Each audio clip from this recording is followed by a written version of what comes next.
বছরে যে পরিমাণ মাল দোকানে উঠায় না, তারা এই শাবান মাসে সেই পরিমাণ মাল উঠায়া প্রস্তুতি গ্রহণ করে। রমজানে মুনাফা বেশি পাওয়া যাইব, এই জন্য মাল বেশি উঠাইতে হইব দোকানে। যেটা বলেন ঠিক কিনা? তাহলে এটা কি রমজানের প্রস্তুতি হইল? তার মানে কি? এটা তারা কি বুঝাইতেছে? যে আমি রমজান মাসে আমল করতাম না, খালি ব্যবসা নিয়ে পড়ে থাকুন। অথচ রাসূলের আহ্বান হলো না, ব্যবসা নিয়ে পড়ে থাকলে চলবে না। রমজান মাস পাইছো তো, রমজানের মধ্যে আমল করিয়া নিজের সম্মান আর মর্যাদা বাড়াও। এই জন্য দোকানে পরিপূর্ণ এত মাল উঠায়ও না। সংক্ষেপ সময় ব্যবসা করো বান্দা, আর বাকি সময় আল্লাহর রাস্তায় সময় কাটাও। বাকি সময় আমলে কাটাও, আমলে ইস্তিগফার করো, রোজার তদারকি করো, নিজের থেকে আগে নিজেকে গড়াইয়া তুলো। 11টি মাস তোমাকে কামাই রোজগার করার জন্য আমি সুযোগ দিয়েছিলাম বান্দা। 11 মাসের ভিতরে এমন ভাবে প্রস্তুতি নাও, 1 মাসের মধ্যে যেন তোমার বেশি কামাই রুজির জন্য আপ্রাণ চেষ্টা না করতে হয়। এই পরিমাণ অর্থ আর সম্পদ জোগায়া রাখো, যাতে করে কিছু পানাহার করে যে রমজানটা শুধু খাটানো যায়, আর এই রমজানের মধ্যে পুরাপুরি আমল করা যায়। এরকম অর্থ আগের থেকেই তোমাকে আমাকে প্রস্তুত করে রাখতে হবে, যাতে করে রমজান মাসে আপনাকে আমাকে রোজা ভঙ্গ করে আমার কামাই রুজির মধ্যে সময় কাটাতে না হয়। এটার নাম হলো রমজানের প্রস্তুতি, রমজানের আমলের প্রস্তুতি করা। আর এই রমজান মাসের যে রোজাগুলো, এটা কি আল্লাহ তাআলা খালি আমাদের উপরে চাপাইয়া দিছেন? আল্লাহ কোরআনে কি বলে দেখেন, ইয়া আইয়ুহাল্লাযীনা আমানু কুতিবা আলাইকুমুস সিয়াম, হে ঈমানদারগণ, কুতিবা আলাইকুমুস সিয়াম, আমি আল্লাহ তোমাদের উপর রমজানের রোজাগুলো ফরজ করেছি। কামা কুতিবা আলাল্লাযীনা মিন ক্বাবলিকুম, কামা যেমনি ভাবে, কামা কুতিবা আলাল্লাযীনা মিন ক্বাবলিকুম, তোমাদের পূর্ববর্তীদের উপর আমি আল্লাহ ফরজ করেছিলাম। বলেন সুবহানাল্লাহ। কোরআনের এই আয়াতের ব্যাখ্যা অনুযায়ী আমরা কি বুঝতে পারলাম? শুধু আল্লাহ আমাদের উপরেই রমজানের রোজাটা ফরজ করে দিয়া চাপায়া দিছে না, আমাদের পূর্ববর্তী যত নবী রাসূল দুনিয়াতে আগমন করেছিলেন, সকলের উপরেই কিছু না কিছু দিন রোজা রাখা ফরজ করে দিয়েছিলেন। হযরত আদম আলাইহিস সালাম প্রতি চন্দ্র মাসে 3টা রোজা রাখতেন। কয়টা রোজা? 3টা রোজা রাখতেন। 14 তারিখ, 15 তারিখ, 16 তারিখ, এই 3টা রোজা কে রাখতেন? প্রত্যেক চন্দ্র মাসের এই 14, 15, 16 এই 3টা রোজা আমাদের আদি পিতা হযরত আদম আলাইহিস সালাম রাখতেন। এটাকে আইয়ামে বীজ বলা হয়। এজন্য আমার বাবা আদম আলাইহিস সালামের এই সুন্নতকে বাস্তবায়ন করতে গিয়া আল্লাহ তাআলা কিয়ামত পর্যন্ত আল্লাহর কিছু বান্দা এই 3 দিন রোজা রাখে। আছে কি আছে না? এরকম অন্যান্য নবীদের উপর একদিন রোজা রাখতেন আর একদিন রোজা ভাঙতেন।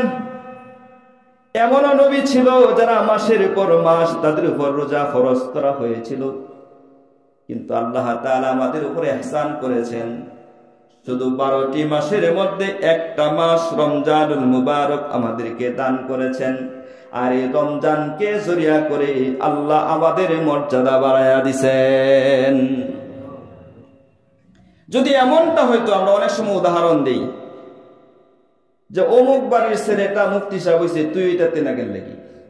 বাচ্চা যখন পড়াশোনার মন ভাঙিয়ে দেয় তখন এমন নসিহত আমরা করি কি করি না? অমুকের ছেলে হাফেজ সাহেব হয়েছে, তুমি পারতা না গেলে কি? এটা বলার উদ্দেশ্য কি? উদ্দেশ্যটা হলো তাকে উৎসাহ করা, যে সেও তো একজন মানুষ, তুমিও তো মানুষ, সেও তো কোনো না কোনো বাবার সন্তান, তুমিও তো আমার সন্তান। সে পারছে, তুমি পারবে না কেন? অমুক মেট্রিক পরীক্ষায় ভালো রেজাল্ট করছে, তুমিও পারবে, এরকম আশ্বাস দেখায় না। তুমি ব্যবসা করতেছ, সফল হতে পারতেছ না, আরেকজন সফল হয়েছে, বাবা এসা নসিহত করে, ওই বেটা সফল হয়, তুমি পারবা না কেন? চেষ্টা করো। এটার দ্বারা উৎসাহ বাড়ে। আল্লাহ তাআলা তো পারতেন কুতিবা আলাইকুমুস সিয়াম বলে শেষ করে দিত, বান্দা আমি তোমাদের উপর রমজানের রোজা ফরজ করছি। আল্লাহ বলেন না, তোমার উৎসাহ বাড়ানোর জন্য আমি আল্লাহ পূর্ববর্তী সকল নবী রাসূলের কথা তুলে ধরেছি। তোমরাই শুধু রোজা রাইখা হয়রান হয়ে যাইবা এমনটা না, রমজানের রোজা রাইখা কষ্ট করবা এমনটা না, তোমাদের পূর্বপুরুষরাও রোজা রেখেছে। আল্লাহ কত মহান, আল্লাহ কত মহান। আল্লাহ আমাদেরকে বিভিন্ন জায়গায় রূপক উদাহরণ দিয়ে আপনাকে আমাকে দিনের পথে ডাকছে, দিনের পথে ডাকছে। প্রিয় হাজিরিন, এজন্য প্রস্তুতি গ্রহণ করতে হবে। একজন আরেকজনের কাছে ওয়াদাবদ্ধ হবেন যে রমজান মাসে আমাদের দ্বারা যেন কোনো খারাপ কাজ না হয়। একজন আরেকজনের কাছে বলা বলি করবেন। এটার দ্বারা কি ফায়দা হয়? এটার দ্বারা ফায়দা হয় আসলে গুনাহ থেকে বাঁচার একটা মাধ্যম। আমি না ওরা বলছি গুনাহ করবো না। রমজানুল মুবারক, রমজান মাসে খেয়াল করবেন বাজারের মধ্যে কোনো টিভি সিরিজ চলবে না। কি যুবকরা কি বলেন? চলবো? টিভি সিরিজ চলবো? নিজেও গুনাহ করব, আরেক ভাইকে আমল করতে দিবে না, এমন বান্দায় জমিনে আছে না নাই? আছে না? নিজে গুনাহ করব, সওয়াবের কাজ করতো না, আরেকজনরা সওয়াবের কাজ করতে দিত না, এমন মানুষ এই জমিনে আছে না নাই? আল্লাহ বলেন এই নাফরমানগুলো মরবে তো আর জাহান্নামের ভিতরে ঢুকবে, জান্নাতের সুঘ্রাণও পাবে না। আর যে মানুষগুলো কুনতুম খায়রা উম্মাতিন উখরিজাত লিন-নাস তা'মুরুনা বিল মা'রুফি ওয়া তানহাউনা আনিল মুনকার, আল্লাহ তাআলা বলেন এই জমিনে এমন কিছু নেককার বান্দা থাকবে যারা এমন ভাবে নসিহত করবে, নসিহতে যদি ফিরে না আসে, তা'মুরুনা বিল মা'রুফ, ন্যায় পথে ডাকবে, হকের পথে ডাকবে, ওয়া তানহাউনা আনিল মুনকার, খারাপ কাজ থেকে মানুষকে বিরত রাখবে, এমন বান্দা এই জমিনে আসেনি না নাই? বাজারের মধ্যে, গ্রামের মধ্যে যখন দেখবেন রমজান মাসের মধ্যে অশ্লীল কাজ চলছে, গান বাজনা চলছে, আপনি প্রতিরোধ করে দাঁড়ায় দেখুন, আপনার পিছনে হাজার হাজার মানুষ দাঁড়ায় যাবে। জোরে বলেন ঠিক কিনা? আমার ভাই জাহান্নামে চলে যাবে, আমি শুধু জান্নাতি হলে চলবে না। কু আনফুসাকুম ওয়া আহলিকুম নারা, আমি শুধু একা জাহান্নাম থেকে বাঁচতে চলবে না, তোমার আহলকেও বাঁচাতে হবে। এই জন্য আপনি আপনার নসিহত চালায়া যান, সৎ কাজের আদেশ করতে থাকেন, অসৎ কাজ থেকে মানুষকে বিরত করতে থাকেন। যদি না ফিরে, কিয়ামতের মাঠে জান্নাতি আর জাহান্নামীদের মধ্যে একটা কথোপকথন হবে। জান্নাতীরা জাহান্নামীদেরকে দেখবে আর জাহান্নামীরা জান্নাতীদেরকে দেখবে। জান্নাতীরা তখন জাহান্নামীদেরকে বলবে, ও জাহান্নামী বান্দা, তুমি না আমার ভাই ছিলে, কিরে ভাই তুই জাহান্নামে কেমনে গেলি? তুমি না আমার চাচা ছিলা, তুমি জাহান্নামে কেমনে গেলা? তুমি না আমার আত্মীয় স্বজন, মামা ছিলা, খালু ছিলা, ফুফু ছিলা, বাতিজি ছিলা, তোমরা জাহান্নামে কেমনে গেলা? তখন জাহান্নামীরা বলবে, হ্যাঁ আমরা একই সমাজে বসবাস করতাম, বতিহালা, পশ্চিম বতিহালা বলেন, পূর্ব বতিহালা বলেন, একই গ্রামের মানুষ আমরা ছিলাম, একই গ্রামের মধ্যে আমরা বসবাস করতাম, আমরা ভাই ভাই ছিলাম, চাচা বাতিজা ছিলাম, মামা বাগিনা ছিলাম। কিন্তু হুজুররা নসিহত করতো, তোমরা মানতা, হুজুর বলতো নামাজে আসো জান্নাতে পায়, জান্নাত পাইবা, নামাজে যাইতা জান্নাত পাইছো, আমরা আইছি না হুজুরের ডাকে। হুজুর বলতো গান বাজনা করা যাবে না, আমরা আরো তেজস্বীল হইয়া হুজুরের বিরুদ্ধে অবস্থান নিয়ে গান বাজনা নিয়ে মুগ্ধ থাকতাম। আছে কি আছে না? এমনটা হয় কি হয় না? হুজুর ভালো ভালো নসিহত গুলো করতো, রমজান মাসের রোজাগুলো রাখবা, তোমাদের জন্য ফরজ করা হয়েছে। আমরা রোজাগুলো রাখতাম না, দরজা লাগায়া টাইলের গড়া খাইতাম, বাজারের মধ্যে নিষেধ করলে তাদের বিরুদ্ধে অবস্থান নিয়ে দাঁড়ায়া যাইতাম। আমরা তো সেই জাহান্নামী বান্দাগুলো, তোমার ভাই হলে কি হবে? আমরা কোরআন হাদিস মানি নাই, এই জন্য আল্লাহ আমাদেরকে জাহান্নামে পাঠাইছে।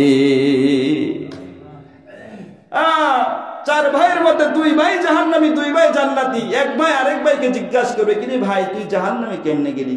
ও যা আসিন কোরআন হাদিসের বিরুদ্ধে গেছি, এই জন্য আল্লাহ আমরা জাহান্নামে। আর কোরআন হাদিসের পক্ষে যা বলা হয়েছে আমরা সে আমলগুলো করেছিলাম, এই জন্য আমরা দুই ভাইরে আল্লাহ জান্নাত দিছে। হ্যাঁ, এই জন্য রমজান মাস আসতেছি, সবাই প্রস্তুত থাকুন। ভাই, আপনি কিন্তু মুসলমান, আপনি দাবি করতেছেন আমি একজন মুসলিম। কেন? আপনার বাবা ছিল মুসলিম, আপনার বাবা ছিল মুসলমান, মুসলমানের ঘর থেকে আপনি জন্ম নিয়েছেন, আপনিও একজন মুসলমান। আপনি তো কালিমা পড়নেওয়ালা মুসলমান। রমজান মাসের মধ্যে তুমি কিভাবে গুনাহ করবে?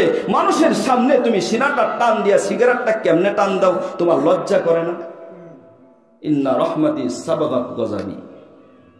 আল্লাহ রাসূল বলেন, আল্লাহর রহমত গজবের চাইতে যদি পাওয়ারফুল বেশি না হতো, তুমি যখন সিগারেটটা টান দিতা, ফেরেশতারা এসে একটা চর দিয়া সাবার ডাবটি ফেলাই দিত।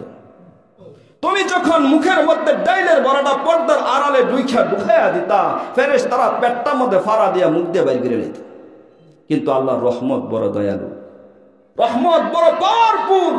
ইন্না রহমতি সাবাকাত গজাবি।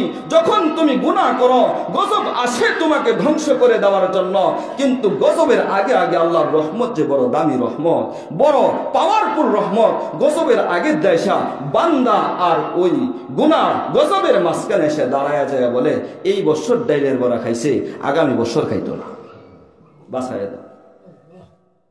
অথচ বান্দা তুমি বুঝো না, আমি বুঝি না, এরপরেও সিনাটা টান দিয়ে আমরা এই জমিনের মধ্যে হাঁটি। অথচ একদিন তো কবরে যেতে হবে, হবে কি হবে না? শতলোকের বাদশা ছিল সেকান্দর। হ্যাঁ, বাদশা সেকান্দরের নাম শুনি নাই? লাখো মানুষের বাদশা ছিল সেকান্দর। মরার আগে উজিরকে ডাকিয়া বলে নয় খবর, শুনো শুনো উজির সাহেব বইল ওই খবর। আমি যখন মারা যাইব তখন আমার দুইটা হাত কাফনের বাহিরে রাখবা। কোথায় রাখবা? কাফনের বাহিরে। এই খবরটা মানুষকে দিবা কাফনের বাহিরে, আর নগর নগর আমারে ঘুরাইবা। কেন ঘুরাইবা? উজির ডাক দিয়া বলেন, বাদশাহ মহোদয়, এইভাবে যদি আপনাকে নগর নগরে ঘুরাই, আপনার মৃত্যুর পরে কাফনের বাহিরে হাত বাহির করিয়া, তাহলে মানুষ কি বলবে? মানুষ বলে বাদশার মনে কাফনের কাপড় শর্ট পরে গেছে।